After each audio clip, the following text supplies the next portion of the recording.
Okay, let's try again. Yeah. Okay, cool. Yeah, so I'm Hannah Drury. I'm a product manager at eLife, and today I just want to briefly talk to you and hopefully demo Libero Reviewer, which is our new submission peer review application that's in development, and it's the latest product in eLife's suite of tools and applications that fall under the Libero umbrella. If you're familiar with these calls and you've been involved in them before, you may have heard Paul Shannon, who is eLife's head of technology, talking about the Libero publishing platform, and this product that I'm going to speak to you about today. It supports the processes that happen much earlier in a manuscript lifecycle.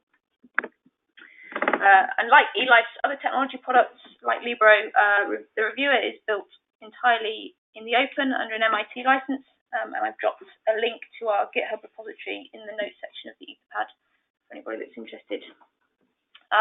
So, what can I show you today?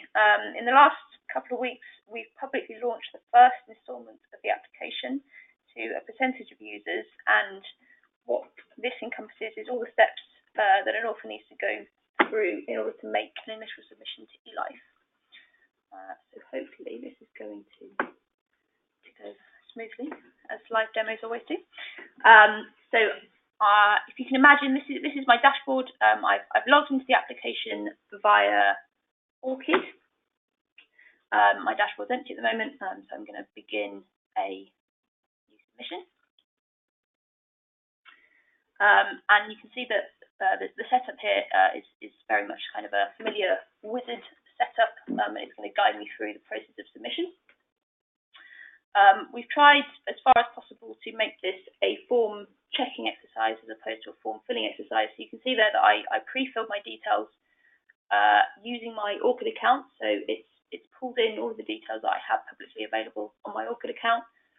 Again, any of these fields are kind of editable if I need to edit anything that I've put into there. I can write my cover letter in this text field.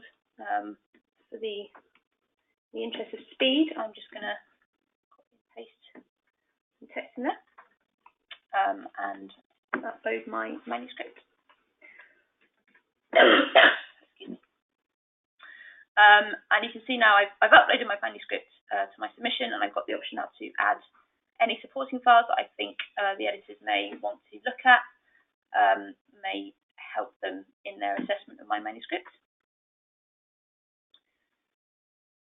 Okay.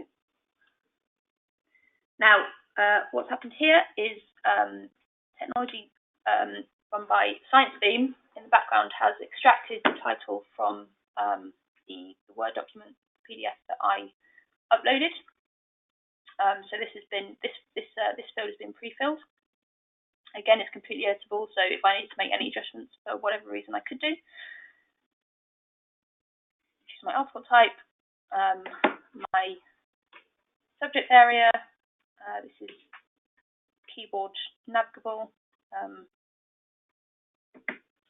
can move as you would expect. I can add any additional information that may be pertinent to my submission. And I come to the stage now where I want to suggest editors that I think may be appropriate to look at my submission. So this has plumbed in all of eLife's senior editors directly from our API, and all of the information that's available comes directly from the journal website. So I can use that information to review their expertise and their research focuses and choose the appropriate experts. I can exclude any experts that I think may have a conflict of interest. In this case, there is nobody. Everybody is my friend. If you notice, that took slightly longer to load because actually there's over 350 reviewing editors for eLife. So I might want to use this search box to narrow down the number of people that get returned.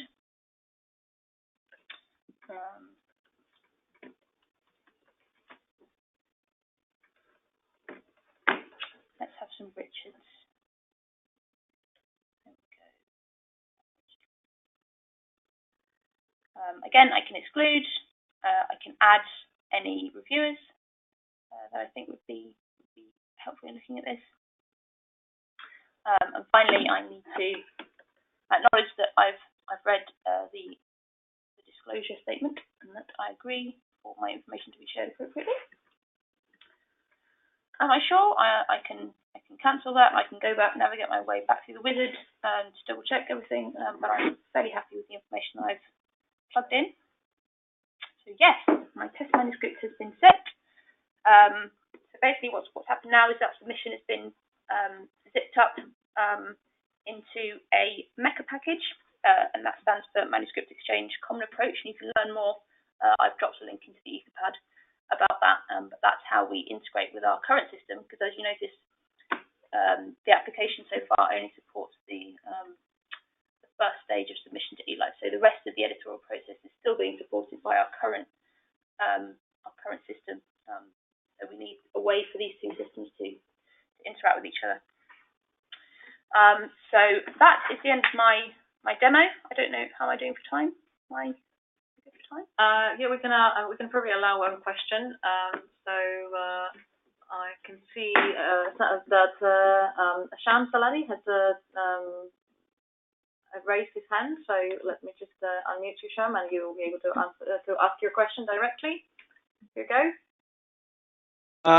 Thanks. That was very interesting. So one of the portions I have a question about is the reviewer selection. Is there any integration with this PeerScout platform that Daniel Easer and others are working on at eLife?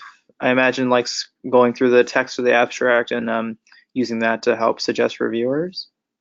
Yeah, absolutely. So at the moment, there isn't any integration with PeerScout, but there are definitely plans in the pipeline for us to integrate with more of the tools that are available to us. The application is already utilizing the power of ScienceBeam that I spoke briefly about, but PeerScout is certainly another tool that we can use to improve the user experience. Thank you. Okay, great. And it's just lucky that Sham is our next